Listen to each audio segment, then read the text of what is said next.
Ayan, so magandang hapon mga Q. Welcome po dito sa aking YouTube channel, Super Q TV. Ito mga Q, baka maalarma na naman kayo kasi may mga kumakalat na naman ngayon na message, screenshot about po dito sa pagkawala ni Joros.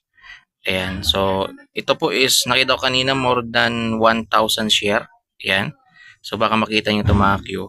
Ayan, huwag muna kayong maniwala agad-agad mga Q. So ito po yun, no? Lang hinahanap ko. Ito yung kay Jahar.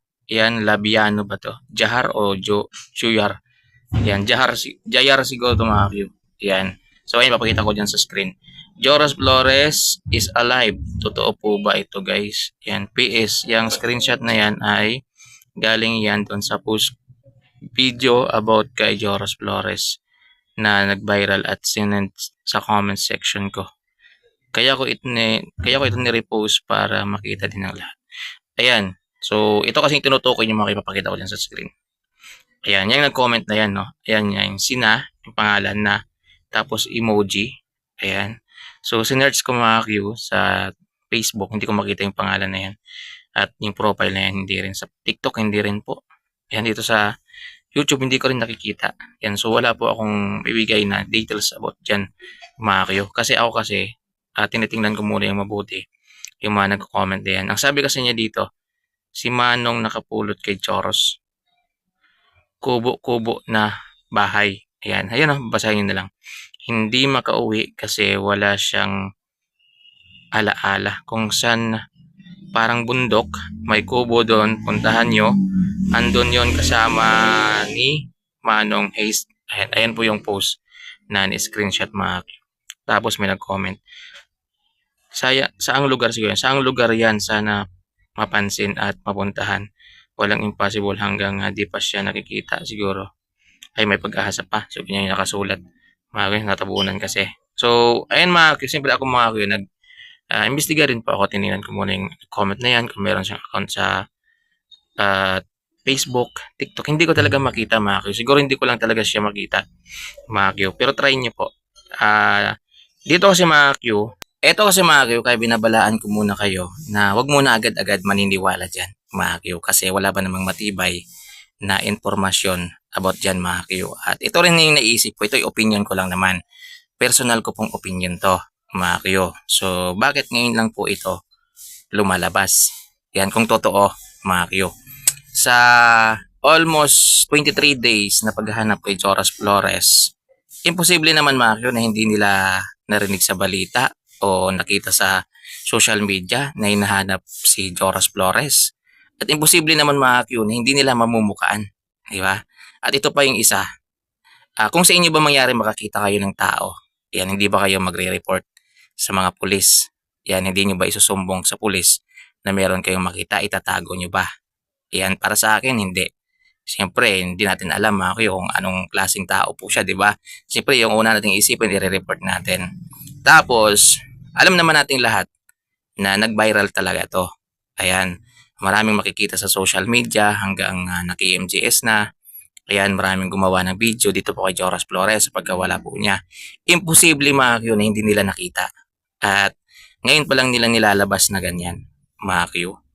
Ayan, yun lang napaisip lang na ako mga Q. Kaya ako siya naisip kaagad na pwedeng pwedeng fake news na naman mga Q. Kaya sinasabi ko muna sa inyo na wag muna kayong maniwala dito hanggat wala pong matibay na informasyon about dito mga Q. Ayan, hintay lang muna tayo ng update. Ayan, so maglalabas naman yung statement, yung unang-una, yung Banga PNP Police Station. Ayan, yung mga magulang ni Joros. Ayan, so wag muna agad-agad yung maniniwala sa mga ganitong bagay mga Q, sa mga ganitong post na to mga Q. Yan po yung opinion ko lang naman. So maniniwala kayo, depende po yan sa inyo. Kasi marami pong naniniwala mga Q. Kasi kung titingnan mo yung post na to ni Jayar, ay more than 1,000 share kanina. So ngayon siguro lagpas na mga Q. At ito kasing si Jayar mga Q ay parang ano rin po siya, content creator. Kasi meron siyang mga followers. So umabot po ng 108k yung kanyang followers mga Q. So siguro na-screenshot na niya tapos pinost niya sa kanyang page. Yan. Pero sana nag-imbestiga muna siya. Yun yung sa akin, sana nag-imbestiga muna siya bago niya pinost. Tinignan niyo muna yung account, tinignan niyo muna yung nag-comment na yun kung totoo ba. Ayan, bago niya i-post. Kung sa akin mangyari yun, mga may nag-comment, simple tatanungin ko muna. Kasi mahirap yan eh, mahirap yan. Maglalabas tayo ng screenshot, mga ganyan-ganyan. Alam naman natin na hinahanap talaga si Joros Flores. So, yun lang, sana kay JR, meron siyang matibay na impormasyon bago niya ni-repost, bago niya inano sa social media, pinost, mga Q. So, ako, opinion ko, wag muna kayong maniwala, mga Q, dito po. So, maniwala tayo sa totoong pag-imbestiga sa kaso na to, mga Q. So, ngayon kasi sobrang dami rin lumalabas. At kung saan ilang araw na, more than 20 days nang hinahanap si Joros, ngayon pa lang naglalabasan yung mga ganyan. Posible naman na hindi nila nabalitaan to, mga Q, kung totoong nakita nila si Joros na sa dalampasigan, mga Q, at dinala nila sa kanilang kubo. Posible naman na hindi nila to nakikita, di ba? At posible naman na ba't hindi nila i-report sa mga pulis? Kasi nakakita ka ng tao eh. Hindi naman pwede na itago mo yan, di ba? Sa mga pelikula lang po nangyayari yan, mga Q. Yan. So, maging ano muna tayo, maging mapagmatyag muna tayo, mga Q.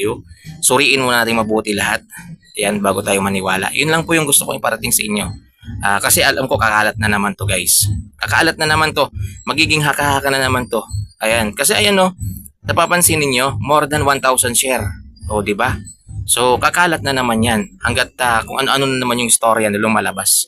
Na makakagulo na talaga sa pagkawalan ni Joros Flores. At dagdag gulo lang sa isip ng pamilya ni Joros Flores. So, sana po kila ma'am and sir sa mga magulang po ni Joros Flores, tiwala lang po kayo sa Panginoon at tiwala po kayo sa totoong pag-iimbestiga dito po sa pagkawala ng anak ninyo. Huwag muna kayong magpapaniwala, ma'am, sa mga ganitong lumalabas sa social media po. Yun lang po yung gusto kong sabihin, guys. At patuloy po tayong magdasal para makita po si Joros Flores. Ingat kayo, mga Q. At ito, mga Q, paalala lang sa mga gusto pong mag-abot ng tulong dito po sa pamilya ni Joros Flores, ay pwede po ninyong i-message direct yung kanyang mama. Kaya nandyan po yung kanyang Facebook sa description ng video na ito para diretso focus talaga sa pamilya Flores yung tulong na iabot ninyo. Yan, mga Q, kasi marami po ngayong scammer, mga Q, na mga nagpapakilala na kapamilya ni Joros pero hindi naman pala, mga Q, para yung pera na ibibigay ninyo o tulong na iabot ninyo po sa pamilya Flores ay makakarating talaga sa kanila. Pwede rin naman niyo akong i-PM, mga Q. Ayan, para matulungan ko po kayo kung paano makakarating doon sa kanila yung ibibigay ninyong tulong. Ayan, maraming salamat, mga Q. Mag-iingat po kayo palagi. Ayan, at isama po lagi natin sa dasal na sana ay makita na rin si Joros Flores. Hanggat hindi po siya makikita, ay may pag-asa pa po na makabalik yung bata. In Jesus' name, Amen po. God bless po sa ating lahat at ingat po kayo palagi.